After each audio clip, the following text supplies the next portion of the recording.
Sa nama je govornica Marina Dimova. Dakle, Marina je glavna tehnička specijalistkinja u UNDP-u.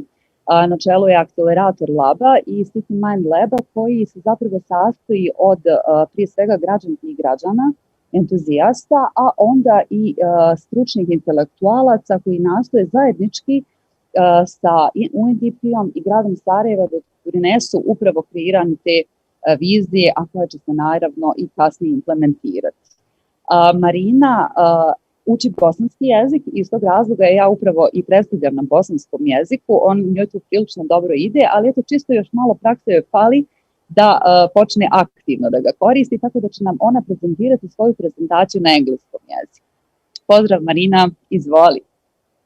Hvala puno, hvala i nažalost nisam dobro savladala još uvijek jezik da se mogu obratiti svoju prezentaciju da predstavim na jezice u Bosni i Hercegovine, ali izvinjavam se, obećavam da ću možda naredni put to uspjeti bolje. Može.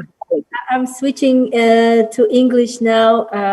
Thank you as our host today and greetings to all colleagues and participants in this extremely interesting event. Thank you for having me as a speaker with all the talent and expertise that I was able to witness in previous speakers. I'm really humbled to be among these brilliant minds and talents from across the world and also from Bosnia and Herzegovina. So let me start with maybe short reflection. We spoke and previous speakers were referring to smart city, future city, sustainable development.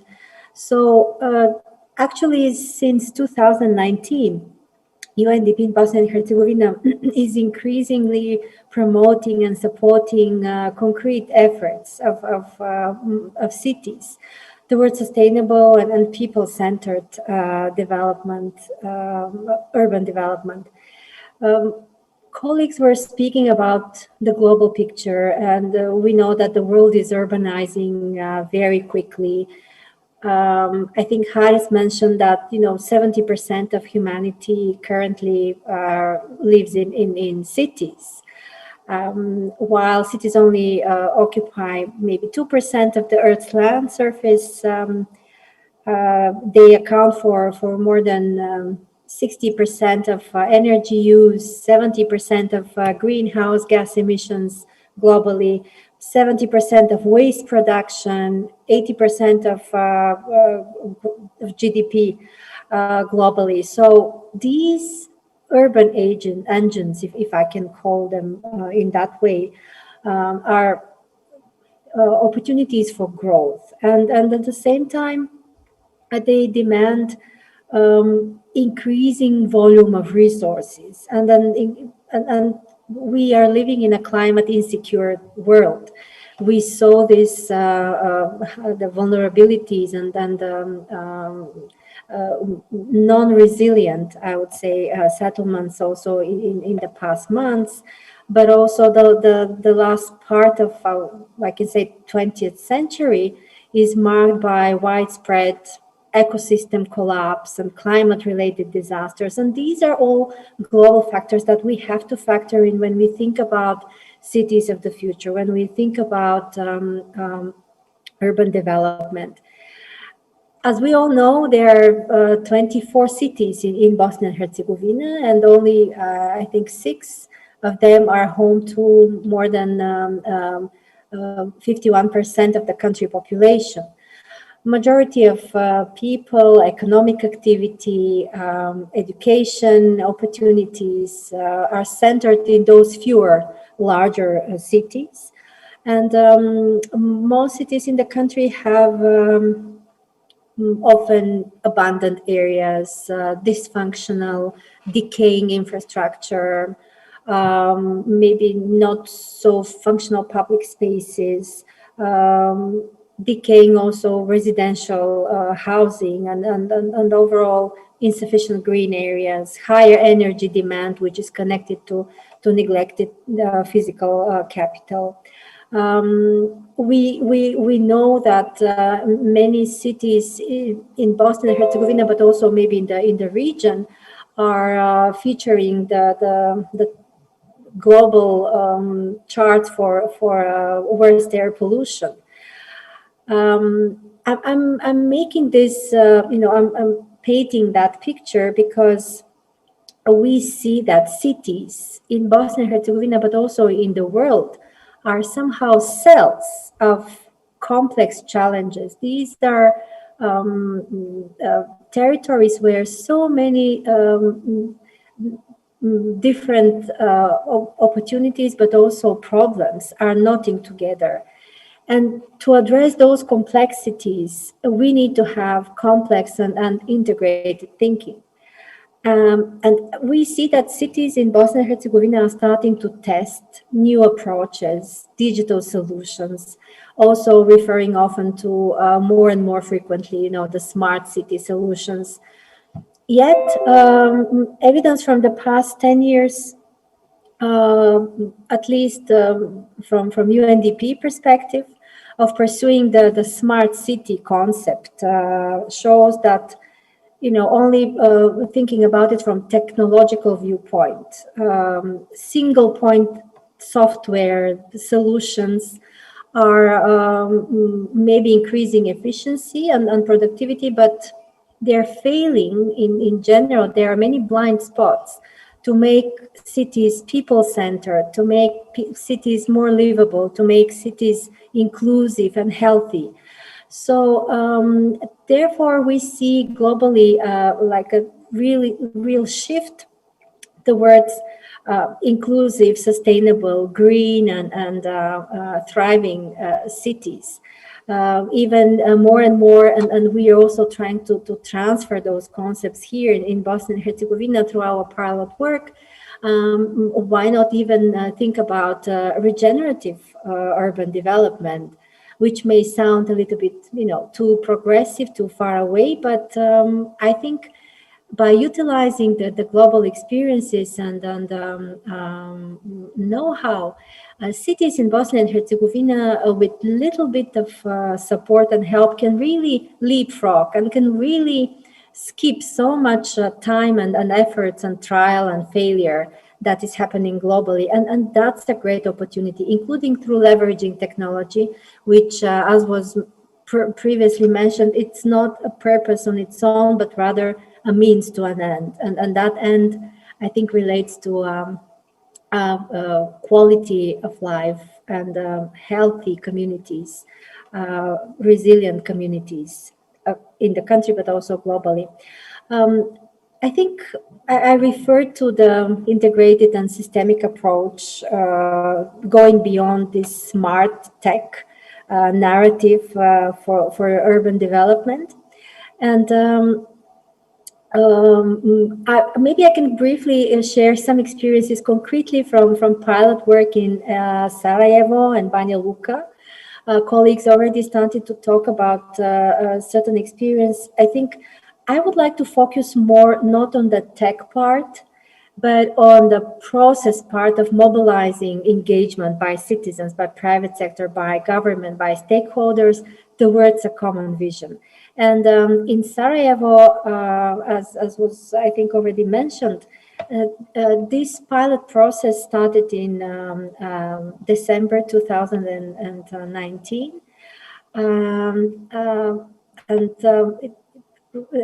2018, and now we'll be celebrating actually 2 years from the establishment of the first informal, I would say, collaborative citizen group called the City Mind Lab, which has more than 120 members, citizens of Sarajevo, professionals from all different areas, innovators, young people, enthusiasts, community leaders, who were very enthusiastically ready to step in and contribute to, the urban transformation, the city transformation of Sarajevo with their knowledge and expertise. This kind of informal citizen group brought a lot of enthusiasm and a lot of positive energy in the process. So from UNDP's side, together with the city of Sarajevo, the cantonal government of Sarajevo, municipalities on the territory of Sarajevo, we kind of collaborated together to create a small like a pilot innovation challenge to see what ideas are out there, what solutions are out there towards the longer term journey of making Sarajevo a city of the future.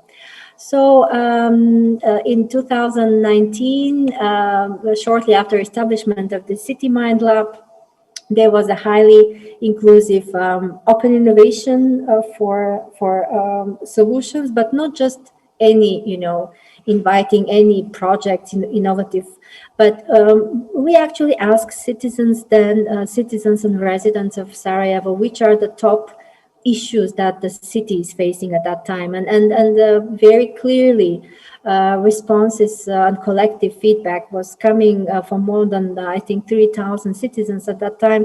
They said air quality and public transport.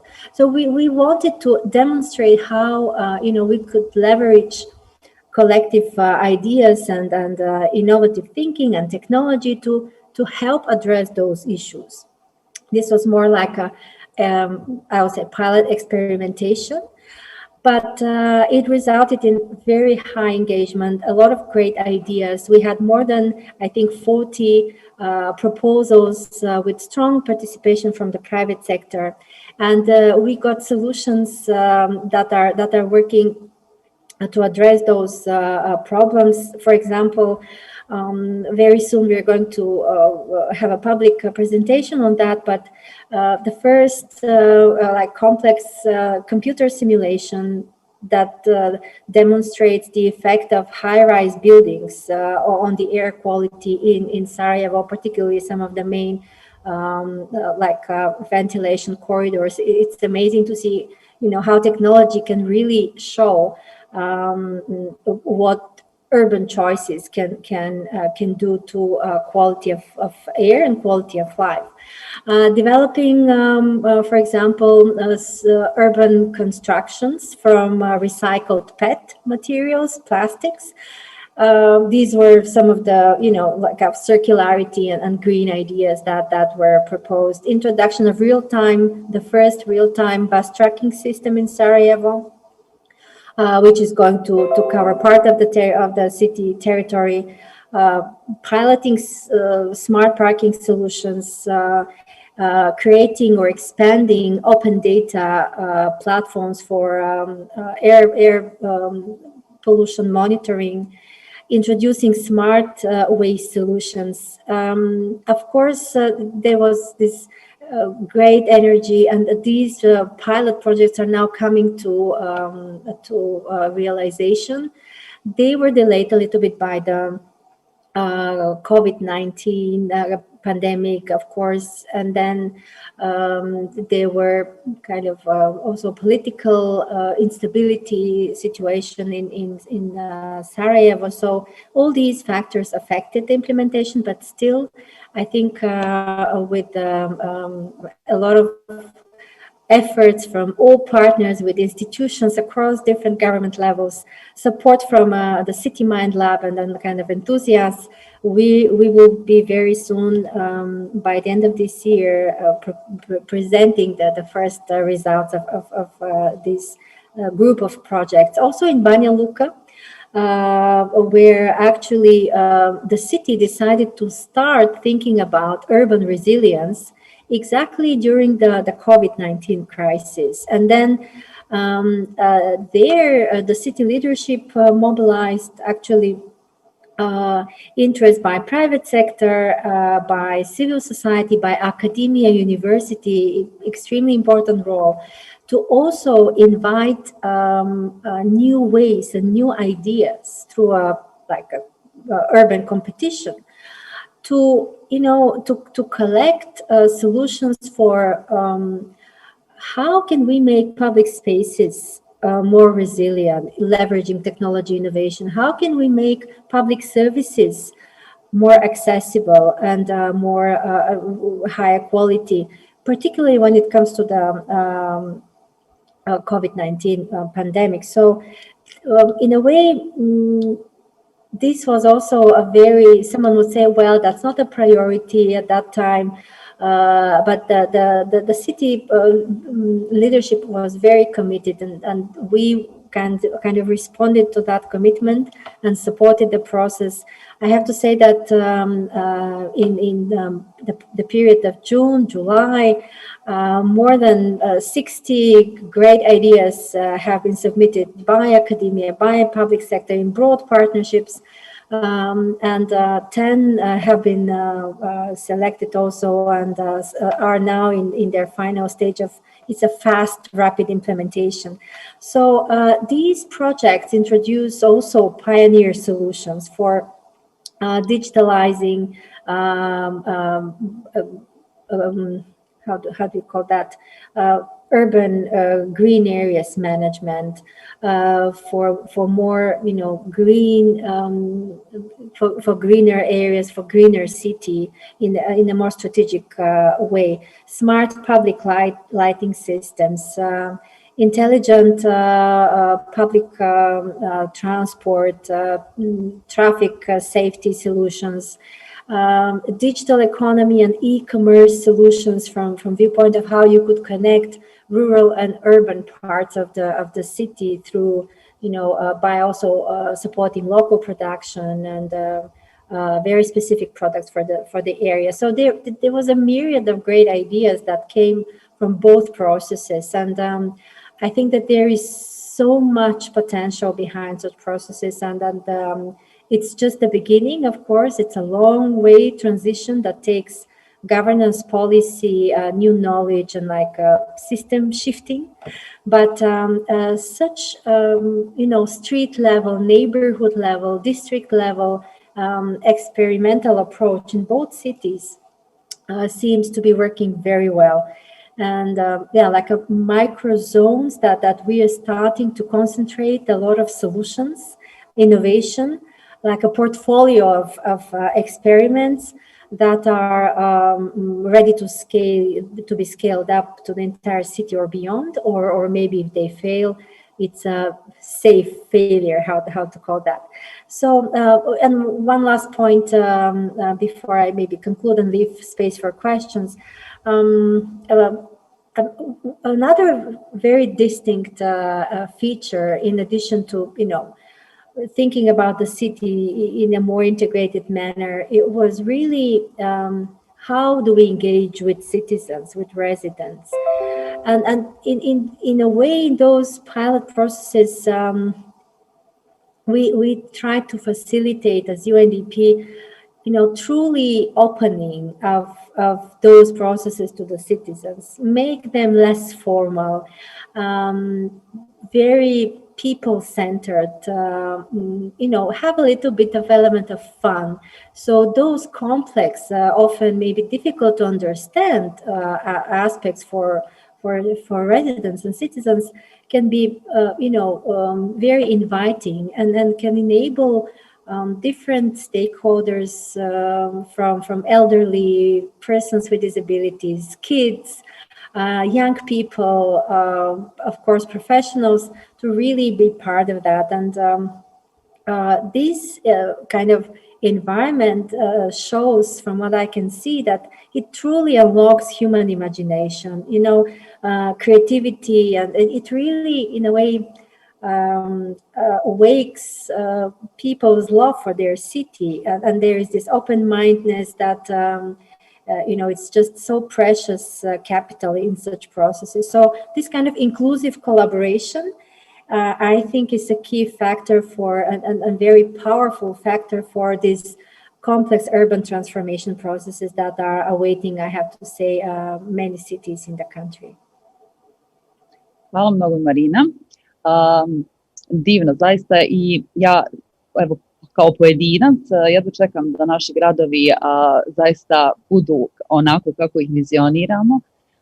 Međutim, ja imam jedno pitanje koje se odnosi na to, jedno je vizija, ne želim umanjiti uopšte sam taj proces i metodologija kojim se stvara jedna priča kako da se nešto primijeni. Mislim, sama sam bila na tim sastancima i znam koja je tu energija sjajna, upravo sad kao što si rekla, pred kraj kako ljudi daju svoj doprinos kao građani, koji problem treba da se riješi da bi se neko rješenje implementiralo, da to bude pametno i lakše za život. Međutim, mene zanima iz perspektive sada UNDP-a koji želi zajedno sa gradovima da primijeni to neko rješenje, kolika je spremnost lokalnih uprava, upravo uopšte za realizaciju, za implementaciju, spremnost u smislu neke svijesti, zaista i potrebe za takvim nečim i da li ima nekih prepreka i da li imate možda neke alate na koji način te prepreke prevazići? That's how is it called? Like a $1 million question, you know. But I think, at least again, talking from experience in two cities, the two largest cities in Bosnia and Herzegovina, every city is unique, and I think.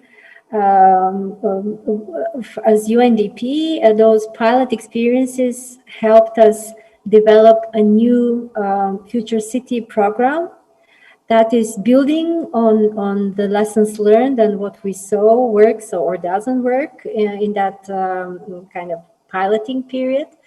And I hope that with this program, we will be able to support in the longer term those pioneer cities, but also others which are interested.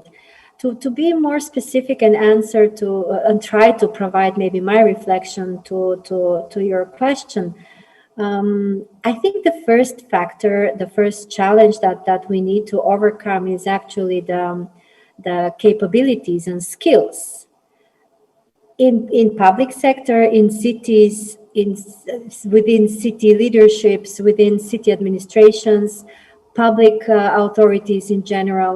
You know, this readiness to embrace inclusive, open, technology-based changes, which are often maybe happening for the first time, which require really keeping the bigger picture and integrating future knowledge and capacities that I think still have to be developed within cities in Bosnia and Herzegovina.